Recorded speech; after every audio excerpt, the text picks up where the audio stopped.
இருக்கிறது தற்கொலை. அதை ஏன் அவங்க பண்ணாங்கன்னு நிறைய பேர் எவிடன்ஸ் சர்ச் பண்ணிகிட்ருக்காங்க. முதல்ல போலீஸ்க்கு ஒரு கால் வருது. என்னன்னா, இங்கே ஒருத்தங்க தற்கொலை பண்ணிக்கிட்டாங்க அப்படின்னு. தற்கொலை பண்ண இடம் ஃபுல்லாக ரத்தக்கரையாக இருக்குது.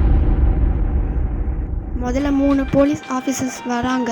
அவங்க வந்து அந்த இடத்த நல்லா சுற்றி பார்க்குறாங்க. இது கொலையா தற்கொலையா அப்படின்னு. அந்த பாடி பார்க்குறதுக்கே கொஞ்சம் கொடூரமாக தான் இருக்குது. இவர் ரொம்ப டார்ச்சர் அடையப்பட்டிருப்பாருன்னு நினைக்கிறாங்க எல்லாருமே.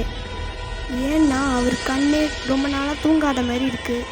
அவர் கழுத்தில் காயங்கள் நிறைய இருக்குது. போலீஸ்க்கு என்ன குறிக்கோள்னா, இந்த கேஸ் எப்படியாச்சும் முடிச்சுட்டு அடுத்த கேஸுக்கு போகணுன்னு. அவர் ஒரு லெட்டர் பார்க்குறாரு அந்த பாடிக்கு பக்கத்தில். அதை எடுத்து அவர் படிக்க ஆரம்பிக்கிறாரு. அதில் என்ன எழுதியிருந்துன்றத நம்ம வாங்க பார்க்கலாம்.